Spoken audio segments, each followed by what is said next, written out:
Monsieur de Saint-Just. J'ai l'impression que vous voulez déjà appliquer votre nouveau règlement intérieur. Il n'est pas aussi sévère, vous l'avez mal dit. Et rappeler à l'ordre tout conseiller régional qui trouble l'ordre, soit par une infraction, soit de toute autre manière. C'est ce que vous nous proposez.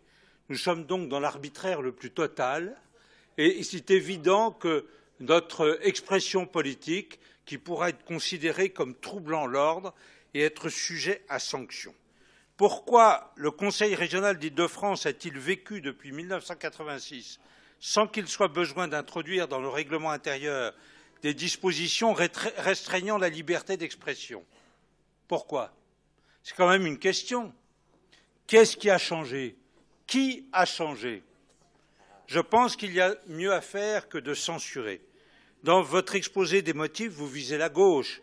C'est elle qui aurait invectivé, commis des violences verbales et même des intimidations physiques.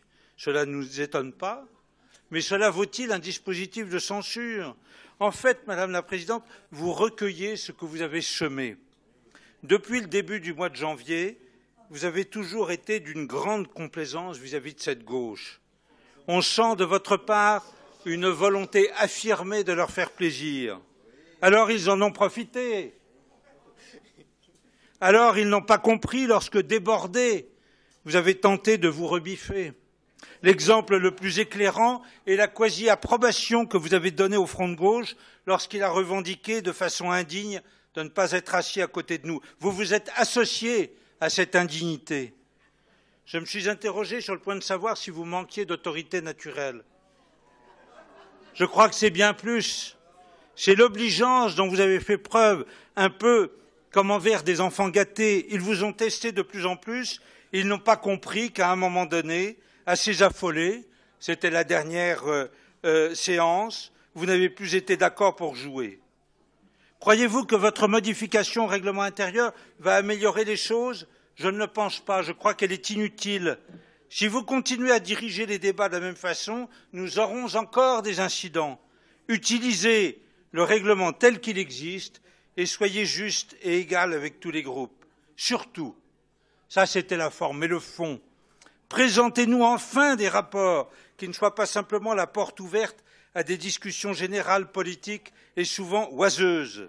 Si vos rapports en séance plénière avaient des conséquences véritablement techniques, juridiques, financières, les élus s'attacheraient à ces aspects.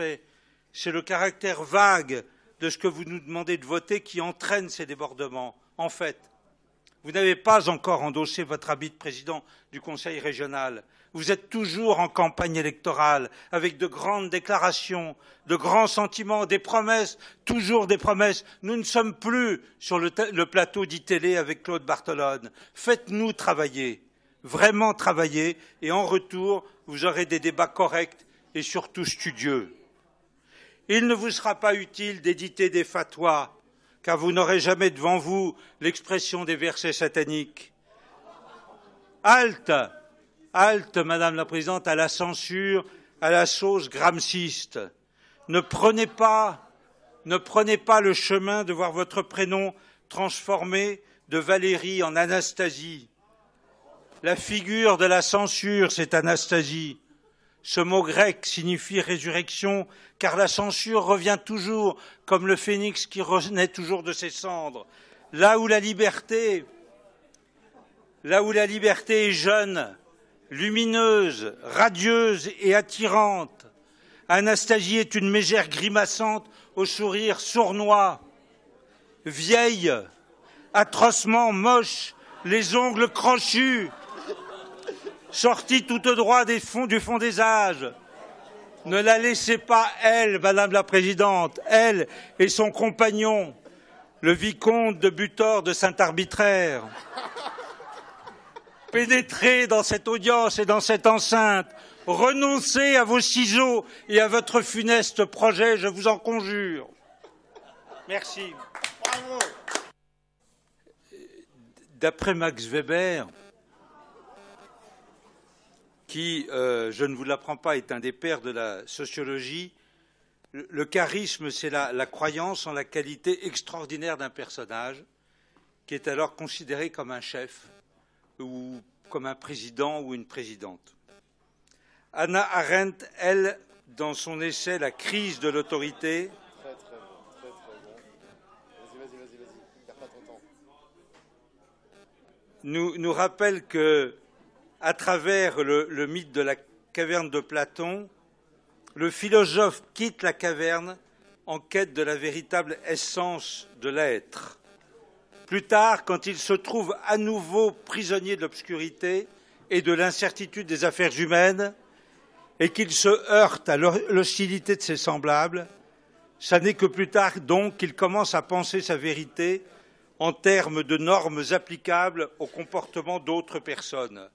Madame la Présidente, il ne vous est pas demandé ce charisme, mais il vous est demandé de sortir de votre caverne, de vous frotter à l'incertitude des affaires humaines et à l'hostilité peut-être politique de vos semblables ou de vos élus. Vous commencerez alors à penser votre vérité en termes de normes applicables au comportement d'autres personnes.